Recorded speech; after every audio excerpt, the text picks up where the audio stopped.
le kgarebe la mengwaga e 29 go tšwa motseng wa Mamone ka ntlenyana ga Jane First profenseng ya Limpopo le rwešitšwe sefoka sa bomasebotsana wa Afrika Borwa sa bao ba phelago ka bogolofadi ngwageng wa 2025 le 2026 go tšeetše Kgaphola yo a šomišago setulo sa go thetha go tloga mengwageng ye tshela yeo e fetilego o rwešitše sefoka se go la Thohoyandou o bolela gore o tla netefatša go šomiša sefoka se go ba mohlalo mo botse setšhabeng. Botšeetše Kgaphola ke mmasebotsana wa Afrika Borwa wa mogolofadi. Go rwešwa mphaphahlogo ga gagwe ke kgato ye botse ya go emelwa ga bagolofadi ka lefapeng la bomasebotsana.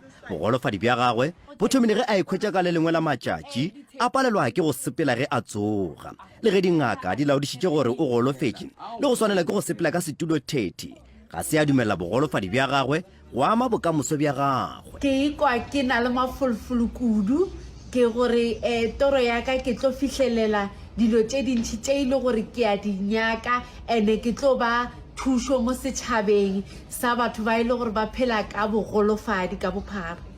Kgaphola o re o ile go šomiša maemo a gagwe go fahloša batho ka ga ditlhotlo tšeo bagolofadi ba itemogelago tšona le go hlohleletša ba bangwe go šala ditoro tša bona morago. Batswadi ke kgopela gore ka mo malapeng le ntšheng bagolofadi bawe ba tšweng ba ye dikolong ba tšweng ba ye disenteng tša go fapafapana le bona go be le dilo tše e le gore ba di dira.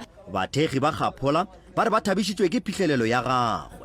Re thabile kudu go ikhwetša re le mo maemong a gore e be mothopa sefoka wa naga ya South Africa ka moka a be a lebelane le diprovince tše ka bago tše senyane. Re kwa re thabile re le motlotlo ka botšeetši ga thopile sefoka se ke seo sa go bontšha re bogolofadi ga se lepheko bogolofadi ga borekwe. Kgaphola o hlohleletša gape bagolofadi go šala morago ditoro tša bona le go tseba gore bogolofadi ga se lepheko.